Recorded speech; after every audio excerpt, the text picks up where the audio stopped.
আসসালামু আলাইকুম, স্বাগতম সবাইকে আজকের বেসিক ইলাস্ট্রেটর ওয়ার্কশপে। তো গত পর্বে আমরা কি দেখেছিলাম, কিভাবে শেপ বিল্ডার টুল নিয়ে কাজ করতে হয় এবং সেই ব্যাপারে কিভাবে এগুলোর সাথে অবজেক্ট নিয়ে কোনো একটা স্পেসিফিক শেপ বানানো যায়। চলো ব্যাপারটা আরেকবার রিক্যাপ করি। আমরা এখানে একটা সার্কেল নিয়েছি, তারপর ধরো এখানে আমি একটা চতুর্ভুজ নিলাম, নিয়ে কি করলাম, দুটোকে আপাতত আমি ধরে নিয়ে আপাতত এখানে এগুলোকে মিডল অ্যালাইন করে দিলাম। ঠিক আছে, তারপর আমি এখানে শেপ বিল্ডার টুল সিলেক্ট করলাম, করলাম কি সবগুলোকে একসাথে ইউনিট করে ফেললাম। সেক্ষেত্রে কি হয়ে গেল, আমার কিন্তু এখানে একটা নতুন শেপ তৈরি হয়ে গেল, তাই না? এই যে আমার শেপটা তৈরি হচ্ছে, তোমরা লক্ষ্য করে দেখো, এখানে আমরা যতই জুম করি না কেন কখনোই কিন্তু আমার পিক্সেলগুলো ফেটে যাচ্ছে না, তাই না? এই ব্যাপারটা কিভাবে সম্ভব? এখানে কি লক্ষ লক্ষ পিক্সেল নিয়ে কাজ করা হচ্ছে? ব্যাপারটা মোটেও কোনো সেরকম না। ইলাস্ট্রেটরে কিন্তু বেসিক্যালি দুইভাবে কাজ করা সম্ভব হতে পারে। একটা পিক্সেল ওয়াইজ ধরে, যেটা কিনা নর্মালি কোনোভাবে এফিসিয়েন্ট না আমাদের গ্রাফিক্স ডিজাইনের ক্ষেত্রে। আরেকটা anchor point system. Anchor point সিস্টেমটা অ্যাকচুয়ালি কী সেটা জানতে চলো আমি এখানে নতুন করে আরেকটা রেক্ট্যাঙ্গল টুল এঁকে ফেলি। ঠিক আছে, এখন আমরা দেখতে পাচ্ছি কি, যখনই আমরা এখানে সিলেক্ট করব আমরা চারটা পয়েন্টে কিন্তু চারটা নীল ডট দেখতে পাচ্ছি, তাই না? এখানে প্রথম কথা এই ডটগুলো ধরে টান দিলে রেক্ট্যাঙ্গল টুলটা এখানে স্মুথ হয়ে যায়। ঠিক আছে, এই ব্যাপারটা আগের ভিডিওতে দেখানো হয়েছে। আশা করছি তোমাদের এখানে এটা বুঝতে কোনো প্রকার অসুবিধা হবে না। যদি তোমরা চাও যে শুধুমাত্র একটা কর্নারকে স্মুথ করবে, সেক্ষেত্রে শুধুমাত্র জাস্ট শিফট চেপে ধরে রেখে তারপর উই পয়েন্টটা সিলেক্ট করবে, তারপর করবে কি, জাস্ট এটা ধরে টান দিলে কিন্তু এখন শুধুমাত্র এই পয়েন্টটাই কিন্তু মুভ হচ্ছে, তাই না? এক্ষেত্রে কিন্তু তোমরা খুব সহজেই কাজটা করে ফেলতে পারো। এখন প্রসঙ্গ এটা না যে কিভাবে কর্নার স্মুথ করা যায়, প্রসঙ্গ এখানে কর্নারগুলো আমরা কীভাবে সিলেক্ট করছি। সেক্ষেত্রে আমরা এখন নতুন একটি টুল নিয়ে কাজ করবো, সেটা অ্যাঙ্কর সিলেকশন টুল বা ডাইরেক্ট সিলেকশন টুল, সবাই যেটাকে বলে থাকে আর কি। এটা কিবোর্ডে এ প্রেস করলে সেক্ষেত্রে কিন্তু এই শর্টকাটটা সরাসরি চলে আসে, যেটা কিনা আমরা এখানে তার উপর মাউস কার্সর ধরে রাখলে দেখতে পাচ্ছি। ঠিক আছে, এখন খেয়াল করে দেখো, এখানে চারটি অ্যাঙ্কর রয়েছে। একটা এই কোণায়, একটা এই কোণায়, একটি নিচের একদম ডান কোণায়, আরেকটি নিচের একদম বাম কোণায়, তাই না? সো সেক্ষেত্রে ঘটনা ঘটছে কি, ইলাস্ট্রেটর যে কাজটা করে সেটা সে বেসিক্যালি এই চারটা ডট একসাথে জোড়া লাগানোর কাজটা করে থাকে। তাহলে প্রোগ্রাম লেখা থাকে এরকম যে আমার এই ডট থেকে এই ডটে কানেক্ট করার কথা, সেক্ষেত্রে মাঝখানে যেরকম পিক্সেল জেনারেট করতে হয় তুমি জেনারেট করতে থাকো। সেক্ষেত্রে কি, আমি যতই জুম করি না কেন কখনোই কিন্তু এটা আর ফাটবে না।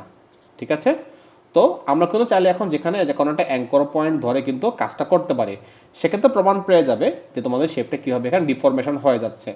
সো আমরা এখানে আপাতত শুধুমাত্র একটা অ্যাঙ্কর পয়েন্ট সিলেক্ট করব। সেক্ষেত্রে কী করতে পারি, প্রথমে অবশ্যই ডাইরেক্ট সিলেকশন টুলটা নিয়ে নিবে, তারপর তোমরা অ্যাঙ্কর পয়েন্টের উপর ক্লিক করবে। সেক্ষেত্রে শুধুমাত্র কিন্তু এই অ্যাঙ্কর পয়েন্টটি সিলেক্ট হয়েছে। ঠিক আছে, তো আমরা যদি ওখানে ধরে নাড়াই, সেক্ষেত্রে দেখতে পাবো কি আমাদের বাকি সব পয়েন্টগুলো ঠিক জায়গাতে আছে, কিন্তু এটা কিন্তু মোটামুটি একটু নড়ে গিয়েছে। ঠিক আছে, যার ফলে কি আমাদের কিন্তু চেহারার ধরন চেঞ্জ হয়ে গেছে, তাই না? ধরো আমি মজার কথা বলি, আমরা যদি চাইটা ট্রাপিজিয়াম বানাতে, তখন তোমরা কি চিন্তা করতে, তোমরা এখানে একটা রেক্ট্যাঙ্গল টুল আঁকতে, একটা স্কোয়ার আঁকতে, তাই না? তারপর তোমরা কি করতে, এখানে তোমরা একটা পলিগন টুল নিতে, তারপর সেখানে কি পলিগন টুলটা এখানে আঁকার চেষ্টা করতে। সো এখানে আমি আপাতত এটা কি সে সাইড কমায় দিলাম, ধরে ত্রিভুজ করলাম, তারপর করলাম কি, আমি এটাকে ধরে নিয়ে, দুঃখিত আমি এখানে কন্ট্রোল 0 দিয়ে দিচ্ছি। সো আমি এখানে করলাম কি, এটাকে জাস্ট ঘুরাই দিয়ে আমি এর সাথে বসিয়ে দিলাম। ঠিক আছে, তো আমি করলাম কি, এটাকে নিলাম, নিয়ে তারপর আমি এর সাথে এখানে বসালাম, তারপর করলাম কি, এটাকে নিয়ে আপাতত আমি এখানে বসানোর চেষ্টা করছি। দেখ, অবশ্যই তোমরা খেয়াল করে দেখছো কাজটা কোনো সহজ না। আরেকটা ওয়ে আছে কি, তোমাদের লাইন ধরে কাজ করো। ধরো লাইন দিলাম এখানে, সেক্ষেত্রে করলাম কি, এখানে একটা লাইন টেনে দিলাম একদম 45 ডিগ্রি ধরে। ঠিক আছে, তারপর করলাম কি, আমি এখানে আরও একটা লাইন টেনে দিয়ে করলাম 45 ডিগ্রি লাইন টেনে এটাকে কমপ্লিট করে দিলাম। তারপর করলাম কি, দুইটাকে বা এই সবগুলো অবজেক্টকে ধরে রেখে তারপর শেপ বিল্ডার টুল দিয়ে করলাম কি, সবগুলোকে একসাথে একটা ট্রাপিজিয়াম কিন্তু এখানে বানিয়ে ফেলতে পারলাম, তাই না? তো কাজটা কোনো মোটেও সহজ ছিল না। আমাদের কিন্তু অবশ্যই একটা রেক্ট্যাঙ্গল আঁকতে হয়েছে, একটা লাইন আঁকতে হয়েছে, তারপর কিন্তু আমাদের সেখানেই আমাদের সবগুলোকে জয়েন করে শেপ বিল্ডার দিয়ে কাজটা করে ফেলতে হচ্ছে। তুমি চাইলে কাজটা খুব সহজে কিন্তু এখানে ডাইরেক্ট সিলেকশন টুল দিয়ে করে ফেলতে পারতে বা অ্যাঙ্কর পয়েন্ট টুল দিয়ে কিন্তু কাজটা করে ফেলতে পারতে। সেক্ষেত্রে কী দরকার ছিল, জাস্ট কর্নারে অ্যাঙ্কর পয়েন্ট সিলেক্ট করবে, তারপর সেটাকে ধরে জাস্ট উপর দিকে টান দিবে। যখন তুমি উপর দিকে টান দিবে সবচেয়ে বেটার হয় তুমি অবশ্যই কিবোর্ডের শিফট বাটনটি চেপে ধরে রাখবে। সেক্ষেত্রে কিন্তু কখনো এটা আর নড়াচড়া করবে না, একদম বরাবর উপর দিকে শুধুমাত্র উঠতে থাকবে। খেয়াল করে দেখো কত সহজ আমাদের একটা ট্রাপিজিয়াম ক্রিয়েট হয়ে গিয়েছে না? তো তোমরা কিন্তু চাইলে অ্যাঙ্কর পয়েন্ট টুল ধরে কিন্তু বিভিন্ন রকম কাজ করে ফেলতে পারো, তাতে কিন্তু কোনো প্রকার সমস্যা হবে না। ঠিক আছে, যেমন ধরো আমরা এখানে হচ্ছে আপাতত এই অবজেক্টের উপর সিলেক্ট করি। লক্ষ্য করে দেখো এখানে কিন্তু অনেকগুলো অ্যাঙ্কর পয়েন্ট আছে, তাই না? একটা হচ্ছে এইখানে আছে, একটা হচ্ছে এইখানে আছে, একটা এইখানে, একটা এই জায়গাতে আছে, আর একটা এই কোণা, এরকম কিন্তু বিভিন্ন জায়গায় অ্যাঙ্কর পয়েন্ট টুল রয়ে গিয়েছে, তাই না? এখন লক্ষ্য করে দেখবে এখানে কিন্তু এই যে অ্যাঙ্কর পয়েন্ট যেটা আর এই অ্যাঙ্কর পয়েন্টে কিন্তু মধ্যে একটা বেসিক পার্থক্য আছে। তোমরা পার্থক্যর যে ব্যাপারটা সেটা অবশ্যই তোমাদের স্ক্রিনে উপর দিকে তাকিয়ে কিন্তু বুঝে ফেলতে পারবে। ঠিক আছে, সো এখানে আমাদের এটা যখন সিলেক্ট করতে তখন দেখতে পাচ্ছ কি এখানে হ্যান্ডেল বার কিন্তু নাই। ঠিক আছে, বাট যখন আমরা এটা সিলেক্ট করছি তখন দেখা যাচ্ছে কি এখানে কোনো অলরেডি একটা হ্যান্ডেল বার দেখা যাচ্ছে। এই হ্যান্ডেল বারের কাজটা কি, এটা কাজ হচ্ছে তোমার এই কর্নারের যে স্মুথনেসটা কীভাবে তোমার এখানে অ্যাকচুয়ালি থাকবে সে ব্যাপারটা ডিফাইন করে দেয়। সো তোমরা এটা নিয়ে যখন কাজ করবে তখন নিজেরা অটোমেটিক বুঝে যাবে তোমাদের কর্নার স্মুথনেসটা কীরকম হওয়া উচিত এবং তোমাদের কীরকম তোমার শেপ আসলে এখানে দিতে চাও। তোমার চাইলে এখানে যে কোনোভাবে চাইলে এরকম শেপ ক্রিয়েট করতে পারো। এখানে টানলে এটা চিকন হচ্ছে, এরকম ঘোরালেও সেটা জাস্ট শেপের চেহারা চেঞ্জ হয়ে যাচ্ছে। এরকম চাইলেও এরকম আমাদের যেটাকে আমরা রাউন্ড টুল বলি, রাউন্ড অ্যাঙ্কর পয়েন্ট যেটা, সেখানে কোনো আরামসে এই হ্যান্ডেল বার ধরে ধরে হচ্ছে রাউন্ডনেস বা শেপের যে পরিধি বা যে আমাদের বৃত্তের যে আকার ধরন যেটা হতে পারে সেটা কিন্তু আমরা এখানে ডিফাইন করে ফেলতে পারবো। এই কাজটা কিন্তু কোনোভাবে এই কর্নার টুলে করা সম্ভব না, আগে ব্যাপারটা কিন্তু মাথায় রাখতে হবে। এখন তোমরা যদি চাও যে না আমরা হচ্ছে এই পার্টটাকে এভাবে এরকম রাউন্ড টুল রাখতে চাচ্ছি না, এটাকে আমরা একটা কর্নার টুল বানাতে চাচ্ছি, যেমন ধরো হচ্ছে এই পয়েন্ট যেটা, এই পয়েন্ট কোনো একটা কর্নার টুল না, এটা কি এটা হচ্ছে রাউন্ড টুল, তাই না? রাউন্ড অ্যাঙ্কর পয়েন্ট, তাই তো? এটা কোনো একটা হ্যান্ডেল বার আছে। যদি আমি চাই যে এটার রাউন্ড হ্যান্ডেল বার না থাকুক সেক্ষেত্রে আমি কি করতে পারি, এটা কনভার্ট ক্লিক করতে পারি। একটা হচ্ছে কি convert selected anchor points to corner অথবা convert selected anchor points to smooth. আমরা এখানে আপাতত কর্নার সিলেক্ট করলে কী হবে, এটা কিন্তু এখন এখানে কর্নারে কনভার্ট হয়ে যাবে। ঠিক আছে, সো এভাবে কিন্তু চাইলে আমরা কাজটা কিন্তু আরামসে করে ফেলতে পারি। সো আমি ধরো এখানে এই পয়েন্টটা সিলেক্ট করলাম, করলাম কি আমি এখানে এটাকে কনভার্ট ক্লিক করলাম, সেক্ষেত্রে কিন্তু এখানে অটোমেটিক এটা কনভার্ট হয়ে যাওয়ার কথা। তো দেখতে পাচ্ছ আমাদের কিন্তু অলরেডি এই পয়েন্টটা কর্নারে কনভার্ট হয়ে গিয়েছে। ঠিক আছে, একইভাবে যদি আমরা এটাকে এখন কনভার্ট করে ফেলি কর্নারে, এটা কোনো কর্নার হয়ে গিয়েছে, এটাও কি এখন কর্নার হয়ে গিয়েছে, তারপর এটাও কি এখন একটা কর্নার হয়ে যাচ্ছে। তারপর আমি দেখতে পাচ্ছি কি এটাকেও সিলেক্ট করে যদি করি আমি, এটাও কি স্মুথ করলে কোনো স্মুথ থাকতেছে, কর্নার করলে কর্নার হয়ে যাচ্ছে, তাই না? তো এটাকে আমি স্মুথ করে দিলাম, ধরো এটাকে ধরে আমি এখন একটা স্মুথ করে দিলাম, সেক্ষেত্রে কী হচ্ছে দেখো সুন্দর খেয়াল করে কত সুন্দর এখানে একটা শেপ তৈরি হয়ে যাচ্ছে, তাই না? এইভাবে কিন্তু চাইলে ইলাস্ট্রেটরে বিভিন্নভাবে তোমরা অ্যাঙ্কর পয়েন্ট টুলগুলো নিয়ে কাজ করে তোমরা এখানে নতুন নতুন শেপ অবশ্যই তৈরি করতে পারবে। তোমরা যদি মাল্টিপল অ্যাঙ্কর পয়েন্ট নিয়ে কাজ করতে চাও সেক্ষেত্রে কাজটা করতে পারো, শুধুমাত্র একটা সিলেক্ট করবে তা না, শিফট চেপে ধরে রাখে আরেকটাও সিলেক্ট করতে পারো, সেক্ষেত্রে কী হবে আমাদের মাল্টিপল অ্যাঙ্কর পয়েন্ট সিলেক্ট করা হয়ে যাবে। ঠিক আছে, এছাড়াও চাইলে তোমরা কি করতে পারো, জাস্ট এই অবস্থায় মাউসে ক্লিক ধরে রেখে তারপর টান দিলে কিন্তু একটা এরিয়া তৈরি হচ্ছে, এই এরিয়ার মধ্যে যতগুলো অ্যাঙ্কর পয়েন্ট আছে সবগুলো কিন্তু সিলেক্টেড হয়ে যাবে। খেয়াল করে দেখো এখানে কিন্তু দুইটা পয়েন্ট অলরেডি সিলেক্টেড হয়ে গিয়েছে। যে অ্যাঙ্কর পয়েন্টগুলো সিলেক্টেড হচ্ছে সেখানে কিন্তু তোমরা একটা গাঢ় নীল ডট দেখতে পাবে, আর যেগুলো সিলেক্টেড হয়নি এজ ইউজার সেখানে তোমরা একটা সাদা ডট দেখতে পাবে। ঠিক আছে, সো আমরা যদি এখন এটা ধরে নিচের দিকে টান দিই, আমি এখানে ধরলাম শিফট চেপে ধরলাম আপাতত দুইটার মধ্যে, ধরে করলাম কি টান দিলাম, তারপর শিফট চেপে ধরে রেখে আপাতত নিচে দিকে কিন্তু বাড়ালাম, সেক্ষেত্রে কি দেখতে পাচ্ছ আমাদের কিন্তু এটার লম্বাটা বেড়ে গিয়েছে, তাই না? বা চাইলে কী করতে পারো, এটাকে ধরে রেখে যে কোনো জায়গায় শিফট করতে পারো, এই যেভাবে কিন্তু চাইলে এখানে ডানে বা বামে কিন্তু চাইলে শিফট করে ফেলা যায়। ঠিক আছে, এরকম তোমরা চাইলে মাল্টিপল অ্যাঙ্কর পয়েন্ট সিলেক্ট করে কিন্তু এখানে কাজটা করতে পারো। যেমন ধরো কথা বলি এখানে আমি যদি এখন এই অবজেক্টটা সিলেক্ট করি, এখানে কোনো লম্বাটা বাড়ানো সহজ কাজ না। খেয়াল করে দেখো, আর লম্বা বাড়ালে কি হচ্ছে, আমাদের কিন্তু মাথাটা এরকম বিশ্রী একটা কালার হয়ে যায়, তাই না?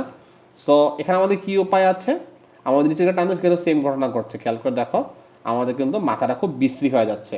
সেক্ষেত্রে আমরা কি করতে পারি, আমরা কিন্তু এখানে অ্যাঙ্কর পয়েন্ট সিলেক্ট করে যদি আমরা নিজেদেরকে সিলেক্ট করে ফেলি, তারপরে টান দিই, সেক্ষেত্রে কি দেখতে পাচ্ছ যে আমাদের মাথা কিন্তু মাথার যে শেপটা সেটা অক্ষত আছে, জাস্ট আমার কি লম্বাটা একটু বেড়ে গিয়েছে। সেক্ষেত্রে কিন্তু তোমরা খুব সহজে এখানে হচ্ছে কাজটা সম্পাদন করতে পারছো। এটাই হচ্ছে অ্যাঙ্কর টুলের সব থেকে বড় একটা বেনিফিট, যেটা কিনা অন্যান্য টুলে সহজে এটা পাওয়া যায় না। সো আশা করছি তোমরা এই অ্যাঙ্কর পয়েন্ট টুলটা নিয়ে আরও বেশি পরিমাণ কাজ করবে এবং নিজেই মোটামুটি কিছু ট্রিক্স অ্যান্ড টিপস আবিষ্কার করে নেবে। ওকে, সো অ্যাঙ্কর টুল যে আমাদের কাজ যে করতে চাচ্ছে বা অ্যাঙ্কর পয়েন্ট নিয়ে কাজ করতে চাচ্ছি, সেক্ষেত্রে আরেকটা বড় ব্যাপার চলে আসে, সেটা হচ্ছে পেন টুল। পেন টুল জিনিসটা কি, কলম দিয়ে জাস্ট আঁকে, কিন্তু সেখানে কি জাস্ট নতুন নতুন এখানে কিছু অ্যাঙ্কর পয়েন্ট তৈরি করছে, তাই না? যদি আমরা পেন টুল সিলেক্ট করে জাস্ট নর্মাল ক্লিক করতে থাকি, সেক্ষেত্রে কি হবে, সে জাস্ট নতুন নতুন শেপ বা নতুন নতুন লাইন বা কর্নার টাইপ অ্যাঙ্কর পয়েন্ট সে বিল্ড করতে থাকবে। ঠিক আছে, তো আমরা কান জোড়া লাগিয়ে দিলাম, সেক্ষেত্রে কী হচ্ছে, আমাদের কিন্তু নতুন একটা অবজেক্ট তৈরি হয়ে গেল, তাই না? অবজেক্টের কালারটা কি সাদা এবং সাইড দেওয়া হচ্ছে কালো বর্ডার। ঠিক আছে, সো আমরা যদি চাই যে না আমাদের এখানে শার্প না কিছু স্মুথ কিছু জিনিস রাখবো, সেক্ষেত্রে কাজ যেটা করতে পারি, নর্মাল ক্লিক করলে কিন্তু নর্মালি হচ্ছে এখানে জাস্ট একটা কর্নার অ্যাঙ্কর পয়েন্ট তৈরি হচ্ছে। বাট যখনই আমি ক্লিক করে মাউসে ক্লিক না ছেড়ে যদি টান দিয়ে আমরা এখানে এটাকে এরকম গোল করি, সেক্ষেত্রে কী হবে, আমাদের কিন্তু এটা স্মুথ অ্যাঙ্কর পয়েন্ট তৈরি হচ্ছে। সো আমরা যদি এভাবে কন্টিনিউ করতে থাকি, সেক্ষেত্রে দেখতে পাবো কি আমাদের কিন্তু এখানে কিছু নর্মাল এরকম কার্ভেচার শেপ কিন্তু তৈরি হতে, তাই না?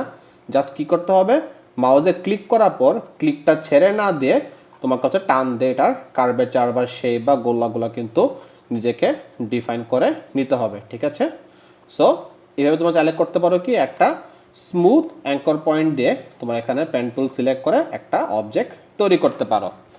ঠিক আছে, এখানে একটা ছোট্ট সমস্যা হতে পারে, বা সেটা নিয়ে কথা বলার আগে চলো আমরা এখন কোনো একটা অবজেক্ট নিয়ে তার উপর কপি করা হচ্ছে পেন টুল দিয়ে একটা অবজেক্ট বানানোর চেষ্টা করে দেখতে পারি। ঠিক আছে, তো আমরা এখন পেন টুলের দুই ধরনের ব্যবহার দেখব। একটা হচ্ছে ধরো তুমি একটা খাতায় স্কেচ করলে, যে স্কেচটাকে তুমি হচ্ছে এখন একটা ডিজিটাল আর্টে রূপদান করতে চাও, সেক্ষেত্রে তুমি চাইলে এখানে পেন টুল ব্যবহার করে কিন্তু কাজটি করতে পারো। সেক্ষেত্রে কী করবে, একটা ছবি তো তুমি তোমার ইয়েসটা ইম্পোর্ট করে নিলে, তারপর জাস্ট কী করবে, তোমার সেটার উপর ধরে লাইন টানতে হবে, তাই না? যেমন ধরো এখানে হচ্ছে একটা লাইন টানছি, এই যে একটা পেন টুল সিলেক্ট করলাম, এখানে একটা অ্যাঙ্কর পয়েন্ট টুল দিলাম, তারপর করলাম কি এই দুই পয়েন্ট আমার ধরে হচ্ছে আমি এটাকে জাস্ট একটু গোল করে দিলাম, তাই না? কত সুন্দর করে এখানে একটা অবজেক্ট সিলেক্ট হয়ে গেল না? এখন লক্ষ্য করে দেখো, আমি চাচ্ছি এই পয়েন্টটা কর্নার হোক, বা সেটা হচ্ছে কি, এটা হচ্ছে যে গোল, তাই না? পেন টুল নিয়ে কাজ করতে গেলে কিন্তু এই ধরনের কিছু কমন সমস্যা হতে পারে।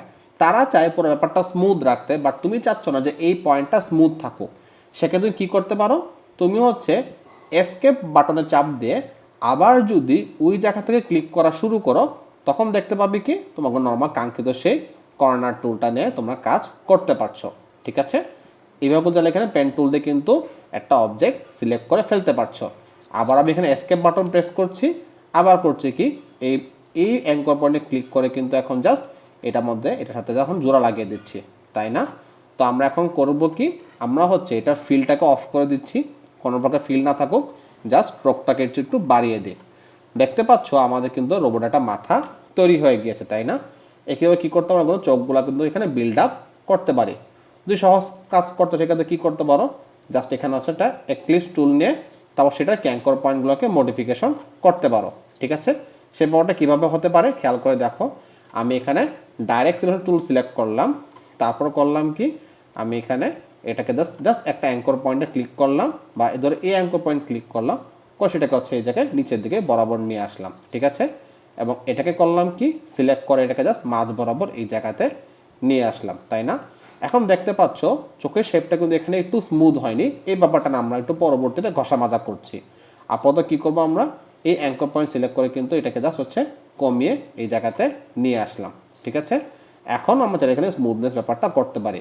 এই যে হ্যান্ডেল বার যেটা আছে সেটা টানাটানি করলে কিন্তু মোটামুটি এখানে একটা স্মুথনেস তৈরি হয়ে যাবার কথা, ঠিক আছে। তো আমি এখানে যতটুকু সময় চেষ্টা করছি যে চোখের শেপ যেটা আছে সেটার কাছাকাছি একটা স্মুথনেস তৈরি করার জন্য। কিন্তু লক্ষ্য করে দেখবে যখন আমি কাজটা করতে যাচ্ছি পুরো ছবিটা সরে গেছে, তাই না? অনেক সময় হাতের ভুল হতেই পারে যে ভুলে তুমি ছবিটা পুরোপুরি সরিয়ে দিচ্ছ। সেক্ষেত্রে ছবিটা জায়গা মতো রাখতে কি কাজ করতে পারো, সেটা খুবই সহজ। তুমি হচ্ছে ছবিটা লক করতে পারো। লক করবে কিভাবে? মনে রাখবে Ctrl+2। সেক্ষেত্রে হবে কি, এই অবজেক্টটা পুরোপুরি লক হয়ে যাবে, এখানে তুমি কোনোভাবে এটাকে আর সিলেক্ট করতে পারবে না। যদি এটাকে আবার আনলক করতে চাও সেক্ষেত্রে কি প্রেস করবে? Ctrl+Alt+2। সেক্ষেত্রে ছবিটা কিন্তু এখানে আনলক হয়ে যাবে। এই ব্যাপারটা কোথায় পাবে? অবজেক্ট এখানে কিন্তু লক নামে অপশন আছে, লক সিলেকশন দেখা করে এখানে Ctrl+2 আছে। আবার যদি এখন অবজেক্ট ক্লিক করি আনলক অল কিন্তু সেমভাবে কিন্তু এখানে শর্টকাট কি সহ দিয়ে দেওয়া আছে। তো আপাতত ছবিটা লক করে রাখছি, তারপর আমি এটার উপর হচ্ছে এখন এই স্কেচটাকে জেনারেট করা ট্রাই করছি, ঠিক আছে। সো আমি এটাকে যাচ্ছে হ্যান্ডেল বার থেকে এখন স্মুথ করে দিলাম। ওকে, সো আমার একটা চোখ তৈরি হয়ে গিয়েছে। বাকি প্রসেসটা আমি ফাস্ট ফরওয়ার্ড করছি যাতে করে তোমাদের এটা দেখতে খুব বেশি বোরিং না লাগে, ঠিক আছে।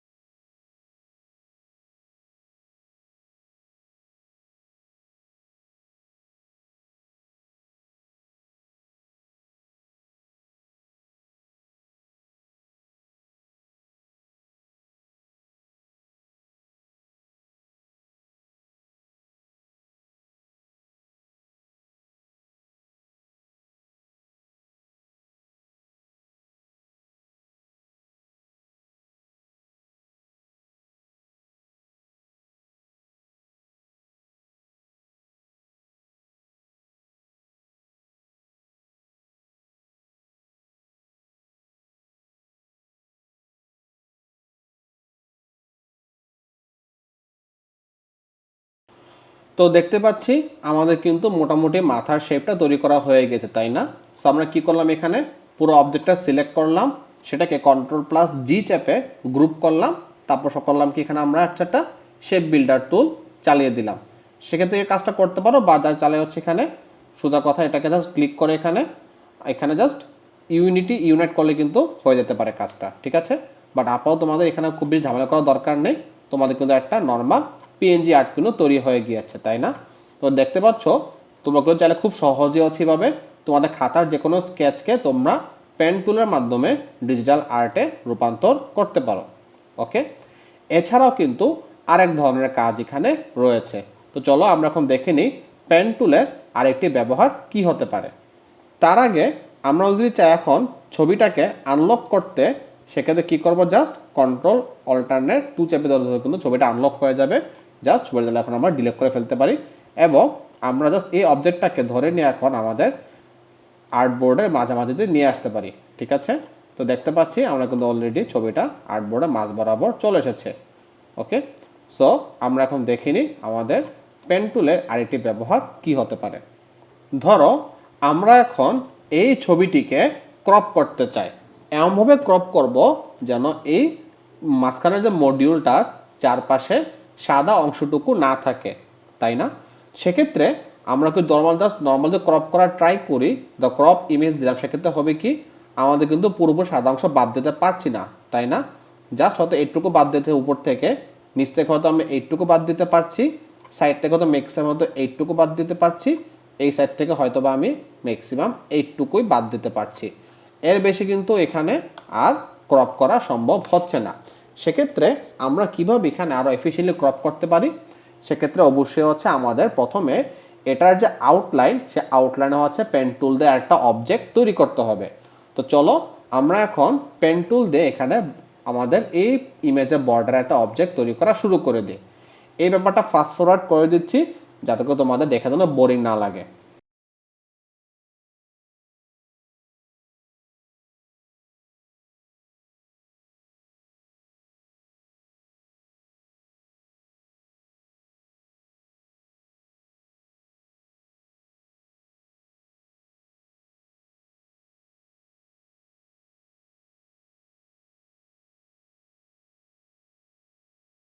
তো আমরা এখন দেখতে পাচ্ছি আমরা কিন্তু পেন টুল দিয়ে হচ্ছে এই অবজেক্টের একটা আউটলাইন বর্ডার তৈরি করেছি, তাই না? ব্যাপারটা কীভাবে দেখতে পারি আমরা এখানে ফিলে ক্লিক করতে আমরা এখন তো অন্য একটা কালার দিলাম, ধরেন আকাশি কালার দিলাম, সেটা দেখতে পাচ্ছি কি আমাদের কিন্তু অবজেক্টের একটা বাহিরের বর্ডার তৈরি হয়ে গেছে, তাই না? এখন এখানে কিন্তু দুটি অবজেক্ট আছে, একটা হচ্ছে কি আমার যে অ্যাকচুয়াল ছবিটা, আর একটা হচ্ছে কি আমার সেই ওই ছবি এক্স্যাক্টলি বর্ডারটা, তাই না? তো আমরা তো এগুলো করতে পারি কি এখন এখানে নতুন আরেকটি টুল ব্যবহার করতে পারি, সেটাকে বলা হচ্ছে মাস্কিং। ঠিক আছে, সেই ব্যাপারটা কীরকম, আমরা প্রথমে দুটি অবজেক্টই সিলেক্ট করে নিব। সেক্ষেত্রে আমরা করতে পারি কি রাইট ক্লিক করব, করে এখানে আমরা জাস্ট মেক ক্লিপিং মাস্ক দিব। এই মাস্ক করলে কি হয়, আমার উপরের যে অবজেক্টটা আছে ওইটার শেপ ধরে নিয়ে বাকি সব কিছু কিন্তু এখান থেকে ডিলিট করে দিবে। ঠিক আছে, সেক্ষেত্রে হবে কি আমাকে সুন্দর মতো হচ্ছে একটা ক্রপ করা আমাদের বাক মডিউলে সুন্দর ইমেজ পেয়ে যাচ্ছে, তাই না? এবার কিন্তু পেন টুল দিয়ে তোমরা যেখানে অবজেক্টের ক্লিপিং মাস্ক তৈরি করে তোমরা এখানে কিন্তু কাজটা করে ফেলতে পারো। ঠিক আছে, ক্লিপিং মাস্ক শুধুমাত্র এরকম হতে পারে তা না, অন্য যে কোনোভাবে কিন্তু কাজটা হতে পারে। ঠিক আছে, যেমন ধরো আমরা চাচ্ছি যে ধরো এই ছবিটার একটা স্কোয়ার শেপ আমরা একটা ক্রপ চাচ্ছি, স্কোয়ার না দুঃখিত, একটা সার্কেল ধরনের আমরা ক্রপ চাচ্ছি, সেটা সার্কেল ধরে এঁকে ফেললাম। পরে করলাম কি আমি এখানে দুটো অবজেক্ট সিলেক্ট করলাম, করে রাইট ক্লিক করলাম এবং মেক ক্লিপিং মাস্ক দিলাম। দেখতে পাচ্ছি কি আমাদের কিন্তু সুন্দর মতো সার্কেলটা এখানে তৈরি হয়ে গেছে, তাই না? এই ব্যাপারটা খুব সুন্দরভাবে কিন্তু ব্যবহার করা যায় একটা জায়গায়। সেটা কীরকম চলো আমি এখন দেখিয়ে দিই।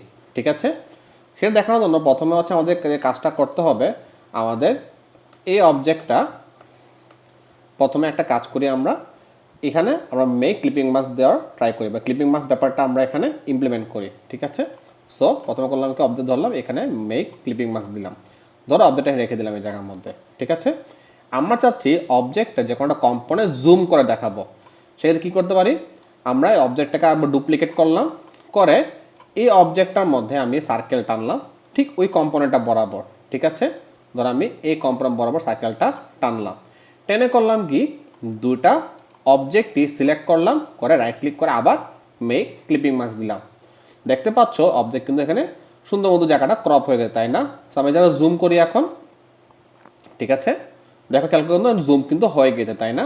সো আমরা এখন খুব সুন্দর মতো এখানে কিছু আর্ট দিতে পারি, ধরো এটা একটা স্ট্রোক দিলাম, এনে কিছু কালো স্ট্রোক রাখলাম। ঠিক আছে, এবং করলাম কি আমরা এক্স্যাক্টলি এখানেও আছে ওই সার্কেলটা আঁকলাম।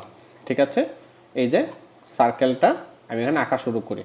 ঠিক আছে, এই যে সার্কেল এখানে একটা আঁকলাম, তারপর করলাম কি এই সার্কেলের আপাতত স্ট্রোকটা কমিয়ে দিচ্ছি যাতে করে খুব বেশি ঘন মনে না হয়, এবং আমরা একটা লাইন টুল দিলাম। তো লাইন টুল দিয়ে করলাম কি আমরা ধরো এই জায়গা থেকে একটা লাইন ধরে নিয়ে আমি আপাতত এই জায়গা দিয়ে ছেড়ে দিলাম। সেমভাবে এখান থেকে একটা করলাম, করে করলাম কি আমি এখানে ধরো অন্যটা জায়গায় নিয়ে ছেড়ে দিলাম। সেক্ষেত্রে আমি লক্ষ্য করে দেখো তো ব্যাপারটা দেখতে কীরকম লাগছে, মনে হচ্ছে কি আমি একটা অবজেক্টের একটা স্পেসিফিক সেগমেন্ট জুম করে দেখাচ্ছি, তাই না? এভাবে কিন্তু তোমার চলে হচ্ছে যে কোনো অবজেক্টের কোনো একটা অংশ জুম করে দেখাতে পারো, এবং সেক্ষেত্রে তোমরা ক্লিপিং মাস্ক সিস্টেমে ব্যবহার করে কিন্তু খুব সুন্দরভাবে কাজটা সমাধান করতে পারছো। এভাবে কিন্তু আমরা দেখতে পেলাম কি আমাদের পেন টুল কীভাবে ব্যবহার করতে হয়। পেন টুল দিয়ে আমরা দুইটা আলাদা আলাদা কাজ শিখলাম এবং আমরা দেখলাম কিভাবে ক্লিপিং মাস্কের খুব সুন্দর কিছু ব্যবহার করতে হয়। এরপর আজকের দিনের জন্য আমরা সর্বশেষ একটা জিনিস নিয়ে কাজ করব, সেটা হচ্ছে গ্রেডিয়েন্ট। গ্রেডিয়েন্ট ব্যাপারটা কি চলো এটা খুব সুন্দর করে এখন বোঝানোর চেষ্টা করি। ঠিক আছে, সো প্রথমে আমরা একটা সার্কেল টানলাম, যে সার্কেলের ভিতরে কালারটা একদম লাল দিয়ে দিলাম, তাই না? তো দেখতে কিছুটা ক্যাটকেটে লাল দেখাচ্ছে না? আমরা কিন্তু এখানে লালের একটা খুব সুন্দর শেড দিতে পারি, তাই না? তো যদি আমরা চাই যে উপরে হালকা লাল নিচে গাঢ় লাগানো সুন্দর শেড দিব, সেক্ষেত্রে ব্যাপারটা করে ইলাস্ট্রেটর খুব সুন্দরভাবে করা যায়। আমরা সেটাকে বলে থাকি গ্রেডিয়েন্ট টুল। ঠিক আছে, সেটা কীভাবে করা যায়, আমরা জাস্ট এটার উপর ক্লিক করে আমরা গ্রেডিয়েন্টে ক্লিক করি, সেক্ষেত্রে কিন্তু এখানে কিছু টাইপ আসবে এবং আমরা যেটা স্পেসিফিক টাইপ সিলেক্ট করি যে হোয়াইট প্লাস ব্ল্যাক, দেখতে পাচ্ছ আমাদের কিন্তু একটা গ্রেডিয়েন্ট সিলেক্ট হয়ে গিয়েছে। ঠিক আছে, এখানে দেখতে পাচ্ছ কি এই পাশটা পুরোপুরি সাদা, আস্তে আস্তে ট্রানজিশন করতে করতে এই জায়গাটা কালো হয়ে যাচ্ছে, তাই না? এবং যদি আমরা জুম করবো কি আমরা এরকম গ্রেডিয়েন্ট খুব সুন্দরভাবে দেখতে পাচ্ছি। ঠিক আছে, ব্যাপারটা আমরা জুম করি সেক্ষেত্রে কিন্তু আর একটু খুব সুন্দরভাবে ভালো করে ব্যাপারটা বুঝতে পারার সম্ভাবনা আছে। ধরো এটাকে পুরোপুরি আরও জুম করে দিচ্ছি, ঠিক আছে। এখন দেখতে পাচ্ছি কি খুব সুন্দর করে এখানে একটা গ্রেডিয়েন্ট সিস্টেম তৈরি হয়ে গিয়েছে, তাই না? এখন এই গ্রেডিয়েন্টটা কীরকম হবে সে ব্যাপারটা কিন্তু অলরেডি অনেকভাবে নির্ধারণ করা সম্ভব। প্রথমত আমরা এই জায়গাতে গ্রেডিয়েন্ট বা অপশনটা আছে সিলেক্ট করি, দেখতে পাবো কি আমাদের টাইপ কিন্তু আছে। একটা হচ্ছে লিনিয়ার টাইপ, এই বাম পাশ থেকে ডান পাশ, বা আমি যদি অ্যাঙ্গেল সিলেক্ট করে 90 ডিগ্রি দিলাম, সেক্ষেত্রে কী হবে উপর থেকে নিচে, বা শুধু 90 দিলে কী হবে নিচ থেকে উপরে, এরকম কিন্তু চাইলে বিভিন্ন ডিরেকশনে সেইটা দিয়ে দেওয়া যায়, ঠিক আছে। আরেকটা আছে যে এটা কি তোমার লিনিয়ার হবে নাকি সার্কুলার হবে নাকি তোমার র্যান্ডম একটা প্যাটার্ন হবে, অনেকভাবে কিন্তু চাইলে কাজটা করে ফেলা সম্ভব, ঠিক আছে। এবং যখন আমরা কোনো একটা জিনিস নিয়ে কাজ করছি সেক্ষেত্রে কিন্তু এখানে আমার এক পাশের কালার কি হবে এবং আরেক পাশের কালার কি হবে সেটা সুন্দর মতো আমরা ডিফাইন করতে পারছি। তো প্রথমে ধরো আমরা একটা কাজ করি, আমরা একটা বল আঁকার চেষ্টা করি, যে বলটা দেখলে মনে হবে কি 3D অবজেক্ট নিয়ে কাজ করছি, এরকম মনে হতে পারে। তো ধরো আমি এখন জাস্ট অবজেক্টটা ছেড়ে দিলাম, দেখলে কি সুন্দর একটা বল মনে হচ্ছে না? যদিও তো মাঝ বরাবর ব্রাইট স্পটটা চাইলে আমরা কী করতে পারি, ব্রাইট স্পটটাকে সরাতে পারি, ঠিক আছে। সেটা কীরকম, এখানেও কিন্তু গ্রেডিয়েন্ট টুলটা আছে, তো আমরা জি চাপলে কিন্তু গ্রেডিয়েন্ট টুল চলে আসে, ঠিক আছে। সো এটা কিন্তু আমাদের সেই ব্রাইট স্পটটা, তাই না? আমরা যখন ধরে নিয়ে ধরো আমরা এই যে পয়েন্টটা আছে জুম করলাম জিনিসটা, এবং আমাদের এই পয়েন্টটাকে ধরে নিয়ে আমাদের উপর দিকে নিয়ে যায়, সেক্ষেত্রে হচ্ছে কি আমার কিন্তু পুরো বলের ফোকাস স্পটটা কিন্তু উপরে চলে গেছে, তাই না? এখন সুন্দর মতো বলটা কিন্তু আরও সুন্দর মতো আমরা দেখতে পাচ্ছি। ধরো আমরা চাই যে এই পাশে কালোটা খুব বেশি কালো হবে না, বা বলটা ম্যাক্সিমাম সাদা হবে, সেক্ষেত্রে কিন্তু চাইলে এরকম ট্রানজিশন তুমি এই স্লাইডারটা ধরে টান দিয়ে কতটুকু তুমি এখানে গাঢ় আনতে চাও বা কতটুকু দূরে সরাতে চাও সেই ব্যাপারটা কিন্তু আরামসে ডিফাইন করতে পারবে। এবং যদি চাও তাহলে পাশে এই পাশে এত গাঢ় কালো না থাকুক, সেক্ষেত্রে আরামসে কাজটা করে ফেলা সম্ভব। সেটা কিভাবে, আমরা যদি এই পাশে এটাকে ক্লিক করে একটু দূরে সরিয়ে দিই, দেখতে পাচ্ছ বলের কালার কিন্তু অলরেডি হালকা হয়ে গেছে, তাই না? তো আমরা ধরে টান দিয়ে নিয়ে ট্রানজিশনটা খুব সুন্দর মতো সম্পাদন করতে পারি, ঠিক আছে। এখন খেয়াল করে দেখো বলে কিন্তু খুব সুন্দর একটা কালার তৈরি হয়ে গিয়েছে। আমি কিন্তু স্ট্রোকটা আপাতত অফ করে দিচ্ছি, যাতে করে কেন তোমরা বলের এই যে অ্যাকচুয়াল শেপটা খুব ভালো মতো অনুধাবন করতে পারো। লক্ষ্য করে দেখো আমাদের কিন্তু খুব সুন্দর একটা 3D বল তৈরি হয়েছে মনে হচ্ছে, তাই না? এরকমভাবে তোমরা কিন্তু চাইলে গ্রেডিয়েন্ট টুল দিয়ে কোনো একটা অবজেক্টকে তোমরা 3D লুক দিতে পারো। তো ধরো ওদিন আমরা একটা এক্সাম্পল দেখেছিলাম কেউ আমার নামের আর্টটা কিন্তু একটা চিজি শেপ দেওয়া যায়, তাই না? তন্ময় লিখেছে নিজের মতো একটা শেপ আমি তৈরি করেছি। এখানে পুরো জিনিসটাকে শুধু হলুদ না রেখে আমরা কিন্তু এখানে একটা গ্রেডিয়েন্ট দিতে পারতাম, ঠিক আছে। সেক্ষেত্রে কী করি, আমরা এটাকে জাস্ট সিম্পলি গ্রেডিয়েন্ট সিলেক্ট করি এবং টাইপটা আপাতত এই টাইপে দিয়ে দিই, হ্যাঁ। এবং অ্যাঙ্গেলটা করি কি উপর থেকে নিচে দিই, সেক্ষেত্রে আমরা 90 ডিগ্রি দিয়ে দিই, সেক্ষেত্রে কিন্তু ব্যাপারটা এরকম আসছে। এখন কথা হচ্ছে আমরা এখানে সাদা থেকে কালো দেখতে কি খুব ভালো লাগতেছে? অবশ্যই না। চাইলে কিন্তু এখানে কালারটা চেঞ্জ করা সম্ভব। সেটা কিভাবে, আমরা অবজেক্টের উপর সিলেক্ট করি, তারপর করব কি এই যে দুপাশে যে ডট যেটা আছে সেখানে আমরা ডাবল ক্লিক করব। এই যে এখানে ডাবল ক্লিক করলাম, সেক্ষেত্রে হবে কি আমাদের একটা কালার চুজ করতে দিবে। ধরো আমি এখানে একটা গাঢ় কালার দিই, ধরো এখানে একটা গাঢ় কমলা দিলাম, এবং এই পাশের যে ডটটা আছে সেখানে ডাবল ক্লিক করে আমরা একটা সুন্দর হলুদ কালার দিয়ে দিলাম। দেখতে পাচ্ছ কি এখন কিন্তু আমার নামটা দেখতে আরেকটু ভালো লাগছে না? কমলা থেকে সুন্দর একটা হলুদ ট্রানজিশন হয়ে গিয়েছে। বা তোমরা যদি চাও তোমরা করতে পারো কি এখানে লাল থেকে লাল সিলেক্ট করলে জায়গাটার মধ্যে, এবং এটার মধ্যে ডাবল ক্লিক করলা, সেখানে হচ্ছে একটা সুন্দর পিঙ্ক কালার দিয়ে দিলা। দেখতে পাচ্ছ খেয়াল করে আমাদের খুব সুন্দর কিন্তু একটা লাল থেকে পিঙ্ক পর্যন্ত একটা ট্রানজিশন হয়ে গিয়েছে, যেখানে কার আধিপত্য থাকবে সে দু চাল করে গ্রেডিয়েন্ট স্লাইডার ধরে আরামসে সেটা বিস্তার করতে পারবে। উপর দিকে দিলে পিঙ্ক কালার খুব বেশি আধিপত্য থাকবে, আর নিচের দিকে দিলে তোমাদের লাল কালারটা খুব বেশি বিস্তার থাকবে। তোমরা যদি চাও যে এখানে অবজেক্টটার কালার মাত্র দুইটা না দিয়ে আরও কিছু মাল্টিপল কালার দিবে, সেক্ষেত্রে আরামসে কিন্তু কাজটা এখানে করে ফেলা সম্ভব। সেটা কিভাবে, গ্রেডিয়েন্ট স্লাইডার উপর যখন মাউসে যখন নিবে তখন দেখতে পাবে কি আর মাউসের মধ্যে কিন্তু একটা কার্সরে প্লাস চিহ্ন চলে আসছে, তাই না? যখন দেখো প্লাস চিহ্ন আসছে তখন যদি মাউসে একটা ক্লিক করো তখন কিন্তু এখানে নতুন আরেকটা পয়েন্ট তৈরি হয়ে গিয়েছে, ঠিক আছে। এবং তুমি চাইলে এই পয়েন্টের কালার কিন্তু চেঞ্জ করতে পারো। যেমন ধরো আমি চাই যে লাল থেকে এখানে হলুদ হবে, হলুদ থেকে কমলা হবে, সেক্ষেত্রে কী করতে পারি, ডাবল ক্লিক করলাম, এখানে আমি হলুদ করে দিলাম, এবং এই জায়গায় সিলেক্ট করলাম কি এই জায়গায় আমি ধরো কমলা করে দিলাম। সেক্ষেত্রে কিন্তু দেখতে পাচ্ছ কি আমার লাল থেকে কমলায় খুব সুন্দর শিফট করে ফেলছে, ঠিক আছে।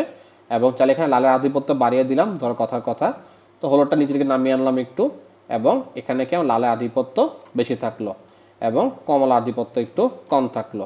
এবার কিন্তু তোমার চাইলে হচ্ছে তোমাদের এই ইমেজের মধ্যে মাল্টিপল গ্রেডিয়েন্ট তোমরা দিতে পারো, ঠিক আছে।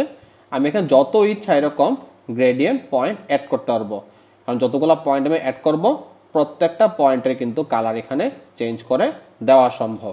এই ব্যাপারটা প্র্যাকটিক্যালি ডেমনস্ট্রেট করার জন্য তোমাদের আমি এখন একটা ইমেজ দেখাচ্ছি, যেখানে আমি একটা এক্সএসডি কানেক্টর দেখাচ্ছি, যার নিচে দেখলে কি মনে হচ্ছে একটা সোনালী কালারের কপার কি একটা পিন দেখা যাচ্ছে, তাই না?